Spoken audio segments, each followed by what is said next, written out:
I personally believe that old people go deaf not because of repetition of frequencies over a long period of time, you know, and fatigue of the inner ear mechanisms. Probably because most people just talk a bunch of shit nonstop, a bunch of crap. So they just go deaf because they're like, I don't want to hear anymore. And then they get cataracts because they're like,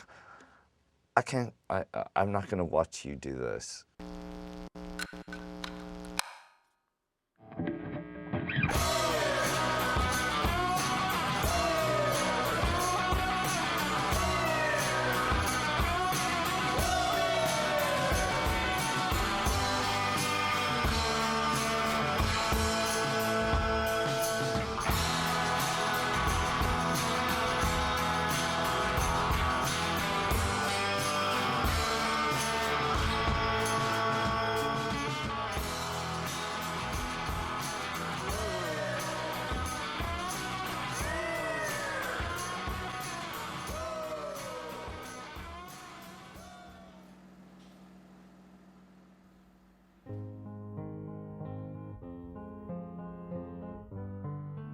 I've always really had an interest in international music, not multicultural, but just things that I really enjoyed from other countries. And my son is half Icelandic. I thought it was kind of interesting because my friends in Iceland, my friends in Sweden, you know, they start bands and most of them try to make the best English language record that they could, because America is the biggest market. I think it's interesting to go back to the opposite direction.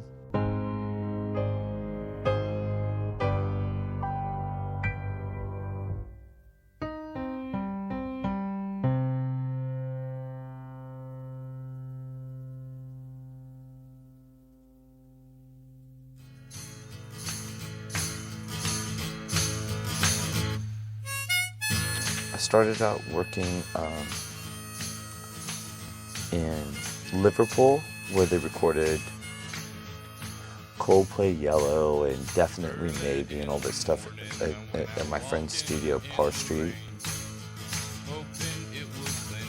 And that really didn't work out the way I wanted it to, but no hard feelings.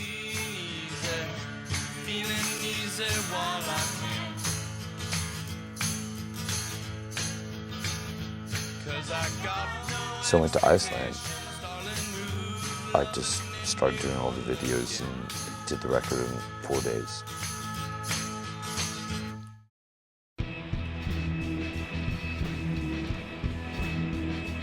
I did a bunch of amphetamine, like Nazi speed, as opposed to Mexican or biker methamphetamine, and mushrooms and MDMA and snorting E, and drinking vodka and doing some coke. It's all very expensive, and we just basically would take a good mile run in the middle of the night, get our hearts pumping really quick, and well, what are we gonna do?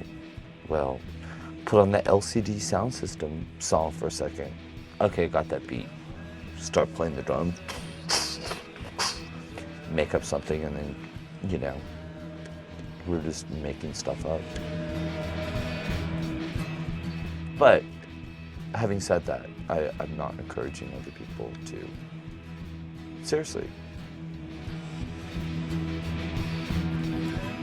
It seems like drug music to me, which would be totally appropriate, but I don't feel that I can be particularly singled out for being some kind of druggie, because everybody in this country is just basically wasted on something all the time, as far as I can see.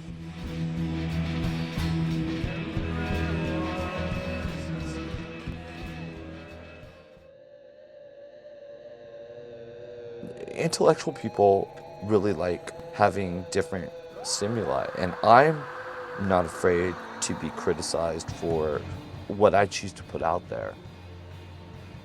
On the other hand, I put it out there for free too, so anybody who would criticize me besides a critic for buying one of my products or something, it's their own fucking fault because they didn't look on the internet first, because it's all out there for free because I always put it out there.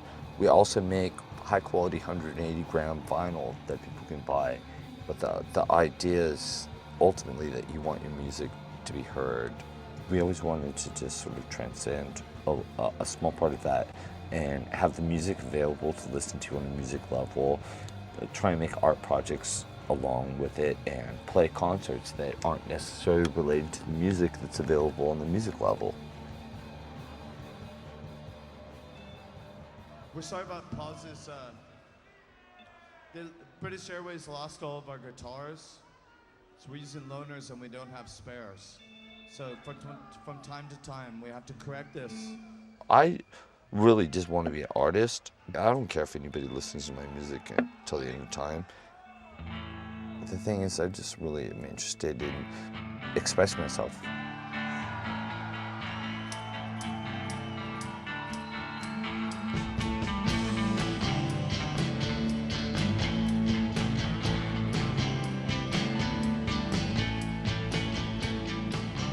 The thing that I really particularly love about music is that I can take any of these things that we've talked about and these feelings and ideas, and I can sort of write a piece of music or something, and then people can interact with it in their own way.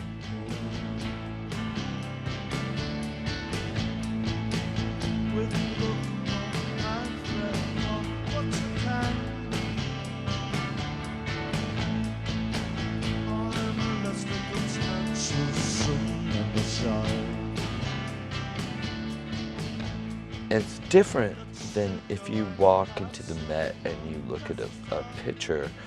You can glance at a picture and really get a sense of what the picture's saying, you know, whatever the painting is. Whereas a piece of music, unless you listen to the whole thing, you really don't really understand the whole thing.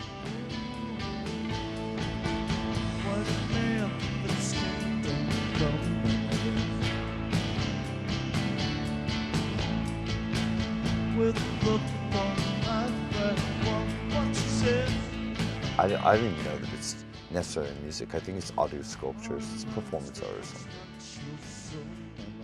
I think. I mean, it's performing art. That's what I'm really interested in, really.